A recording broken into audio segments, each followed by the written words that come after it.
इस पावन उत्सव को खिचड़ी, लड्डू, तिल का गुड़ और कुछ दान,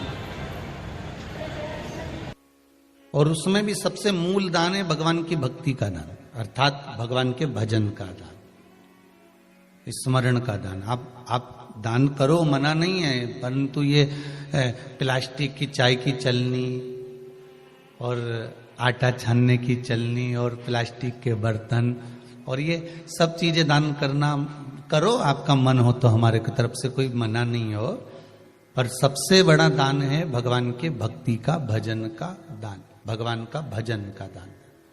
राम नाम, कृष्ण नाम, शिव नाम।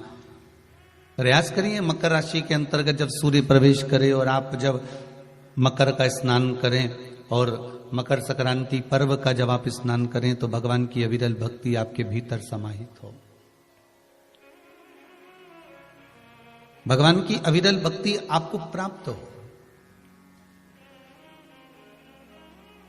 और इस पवित्र भक्ति के बल पर, इस पवित्र भक्ति के बल पर हम भगवान की सुंदर आनंदमय स्वरूप को धारण कर सके।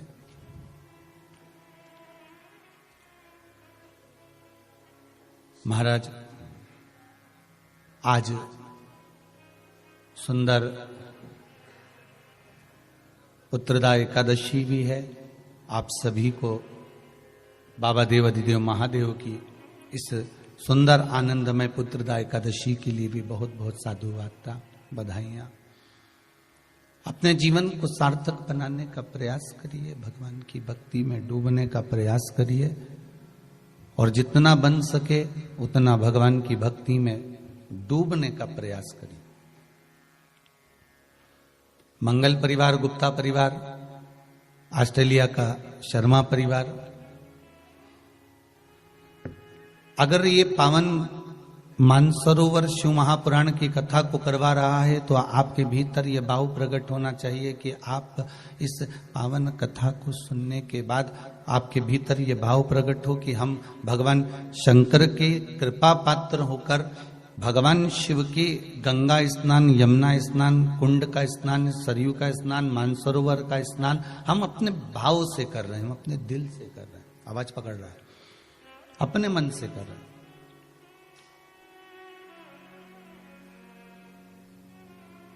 निर्मल चित्त से, निर्मल भावों से, निर्मल मन से हम भगवान को पाने का प्रयास करें तो भगवान मिलता जरूर है।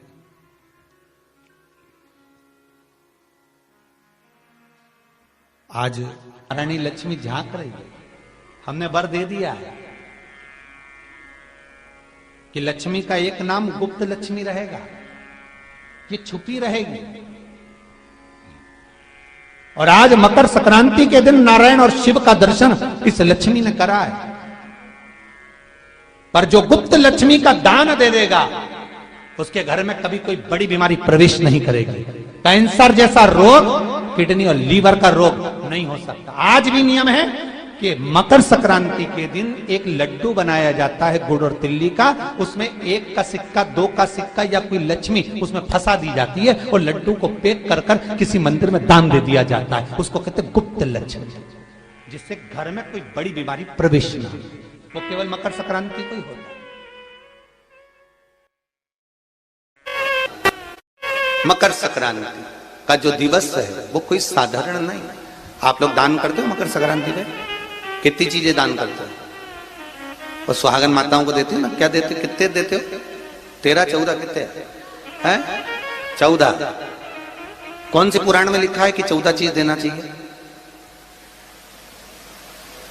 अरे बोलते जाओ जरा जल्दी जल्दी, बड़ी मुश्किल से तो पकड़ा ही नहीं आते हो तुम शिवरी नारायण वालों।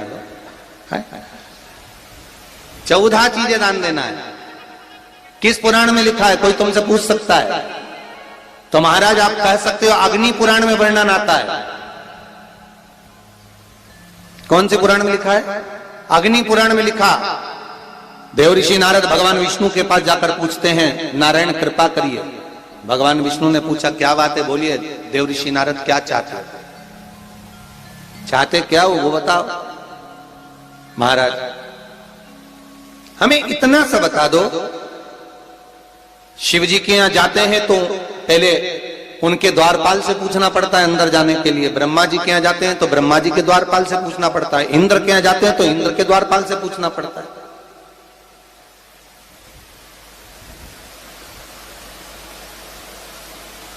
हम जितनी भी जगह जाते हैं तो कोई ना कोई द्वारपाल से हमें पूछना पड़ता है अंदर जाने के। भगवान देवऋषि नारद कह रहे हैं नारायण से कुछ ऐसी कृपा कर दो कि हमें किसी से आज्ञा लेना ही नहीं पड़े। भगवान विष्णु तो उनकी बात को बस थोड़ा सा सुने और अंदर चले गए। नारद जी को लगा हमारा तो कोई जवाब ही नहीं दिया। नारद जी वहीं पर टिक गए, खड़े रहे, नाम जाप करते रहे। विष्णु वापिस आए और देवऋषि नारद से कहा एक काम करो, जब सूर्य मकर में प्रवेश करते हुए उत्तरायण की ओर जावे, उस घड़ी उस पल में देवऋषि नारद तुम 14 बार भगवान के नाम का, शिव नाम का दान दे दीजिए। भगवान नारायण के नाम का, राम नाम का, कृष्ण नाम का दान दे दीजिए। अब देखो यहां पर यह नहीं लिखा कि प्लास्टिक का डब्बा दो, समझ लेना जी हो अच्छे से, कि लोगों ने दान को कितना भ्रष्ट कर दिया वो बताया जा रहा है। अग्नि पुराण में यह नहीं लिखा कि तुम प्लास्टिक की चाय की चन्नी दो 14, बाल्टी दो 14, या प्लास्टिक का डब्बा दो 14 है। यहां पर यह नहीं लिखा है कुछ भी हो। यहां क्या लिखा अग्नि पुराण में कि मकर संक्रांति के दिन जब सूर्य उत्तरायण भाव में प्रवेश करे, मकर में जावे, उस समय पर देवऋषि नारद तुम्हारे मुख से अगर 14 बार भगवान के नाम का दान 14 जीवों को दे आओगे तो किसी भी देवता के पास जाओगे तुम्हें परमिशन की जरूरत नहीं पड़ेगी, तुम डायरेक्ट प्रवेश कर जाओगे, डायरेक्ट। अब तुमको अगर वैकुंठ में डायरेक्ट प्रवेश करना हो तो बिना पूछे, तो उसके लिए कहा ही मकर संक्रांति पे दान दो। तो किस चीज का दान देना है महाराज? प्लास्टिक का डब्बा नहीं, बाल्टी नहीं, चन्नी नहीं, फिर किस चीज का नाम? तो कहा अगर देवर्षि नारद आप दान दे रहे हो तो 14 नाम का दान दीजिए, 14 जीवों को नाम का दान दे दो, भगवान के नाम का भजन करो। और अगर संसार के लोग दान दे तो किस चीज का? तो के अन्न से बड़ा कोई दान, अन्न से बड़ा कोई दान